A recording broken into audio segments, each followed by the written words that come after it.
Oh. Hey, how's it go? Anyways, I'm not John. This is not John. And more importantly, John's not right there. My name is Ian. I know. I know. Okay. Sci-fi. I don't fully love sci-fi, but I like a certain type of sci-fi. And that is a time travel. And if you're wondering why I have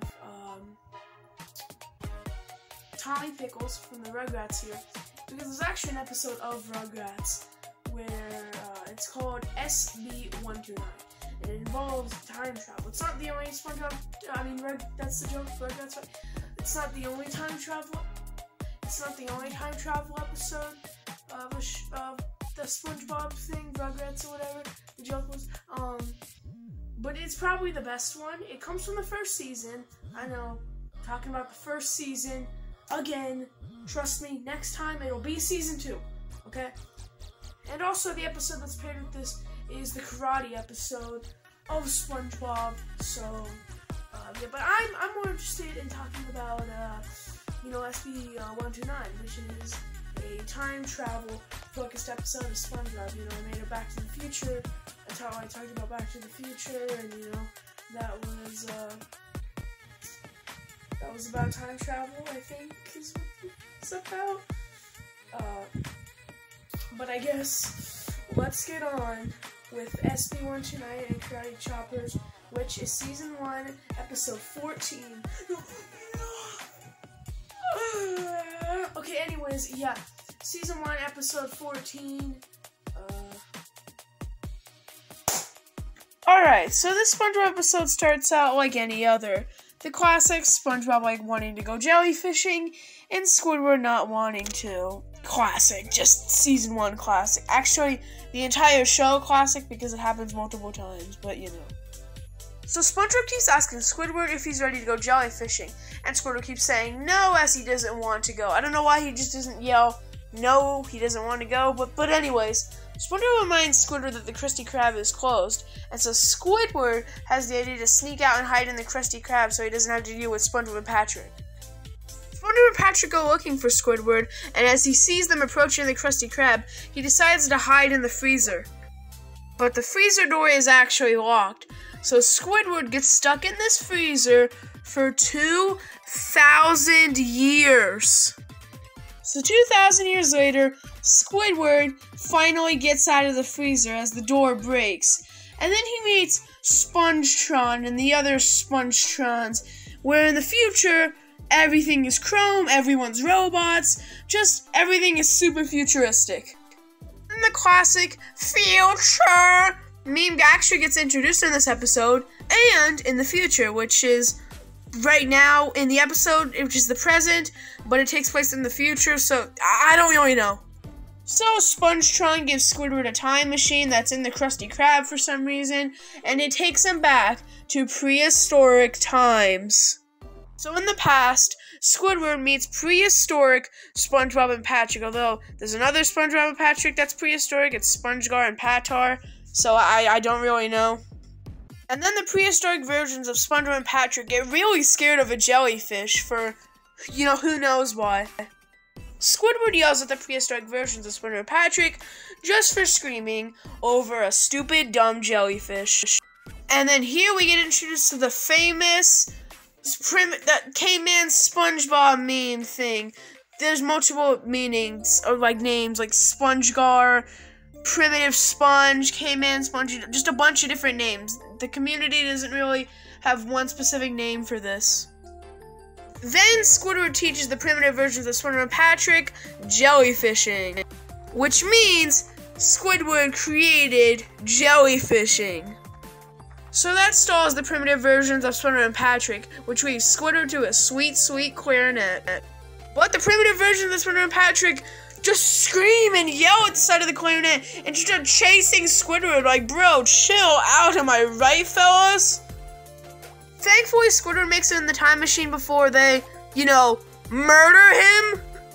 But he accidentally breaks the time machine, which sends him into this weird white void. But now, Squidward is finally alone. Alone, alone, alone, alone. But then he starts getting terrified of the place, and rightfully so. It's just a creepy white void of nothingness. And then somehow he just stomps to the ground and he's back in the time machine.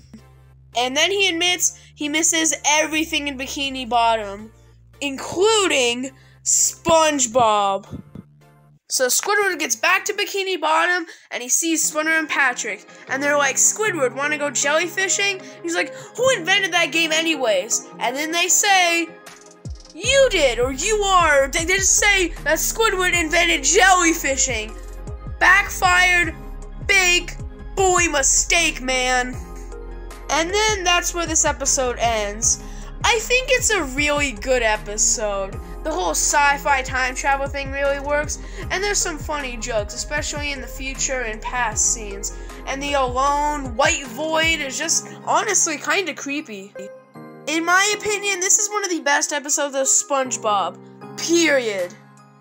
And like Band Geeks, SpongeBob being the main character doesn't always make the best story. Sometimes characters like Squidward, like in this episode in Band Geeks, make for outstanding episodes. And that's the end of Sb-129. So, Sb-129, great episode, one of my favorites of all time. Now we get to another episode. It's not the greatest episode, it's mostly just an introduction episode, like a majority of the episodes in season 1, especially of the first half, and then actually towards the later. It's kind of weird because it's like between episode 10 and like 15 or whatever, like just that 1/4 of the show, the third fourth. It's just really not any introduction episodes. Besides, I guess, Karate Choppers. And even then, that's only 1 out of like 10 in total because, you know. But, anyways, let's get on with Karate Choppers, which is season 1, episode 14, B. Is that right, or is it opposite? No, that's right. It's B, and now I don't know what it is. So, on to just Karate Choppers. So, Karate Chopper starts off with SpongeBob thinking Sandy's gonna sneak up on him and do karate or karate. This happens several times, vice versa, with SpongeBob and Sandy. They love karate. And most of the first half of the episode is just dedicated to SpongeBob and Sandy doing random karate shenanigans. The main plot only really kicks in halfway in. That main plot being Mr. Krabs threatening to fire SpongeBob if he doesn't stop doing karate with Sandy. And when SpongeBob tries telling Sandy, she doesn't believe him and starts trying to do karate. And then Mr. Krabs comes, sees this, and then fires SpongeBob. But Sandy convinces Mr. Krabs to give him another chance because it was all her fault. So since SpongeBob doesn't want to get fired from the Krusty Krab, him and Sandy try doing some other fun stuff that isn't karate. But in the end, they just end up doing karate with some sandwiches, some whole thing, and then they make tons and tons of sandwiches. And Mr. Krabs sees this, and SpongeBob thinks he's gonna get fired, but Mr. Krabs has different plans.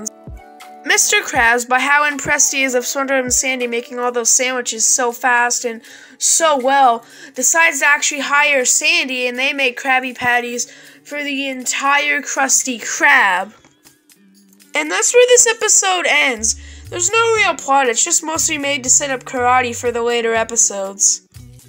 I think this episode is just okay. It's not horrible, but it's definitely not one of the best of season 1. It's kind of just all over the place with karate and doesn't really have a consistent story. What I mean by all over the place is that this episode doesn't really have a plot. It's mostly just SpongeBob and Sandy karate scenes. And that is the end of Karate Choppers, SpongeBob Season 1, Episode 14B. Alright, we are done with Season 1, Episode 14, and for a while at least, me done talking about Season 1. Because let's see, I talked I talked about the one movie theater short. Talked about the unboxing of the VHS tape and DVD thing. Talked about the popsicle.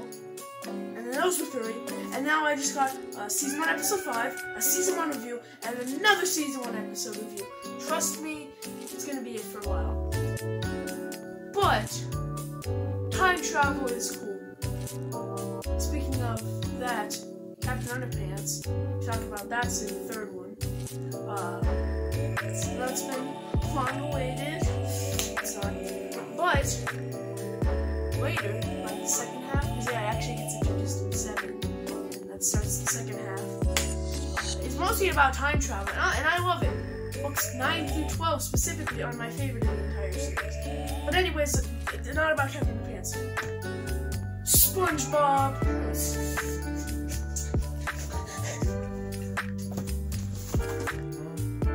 Actually just fell over. But yeah, that was Season 1, Episode 14, Sb-129 and Karate Choppers. Yeah, great episode, and that's gonna be the end of today. Goodbye. Hope you have, I guess, a great day. Whatever. I just. Bye.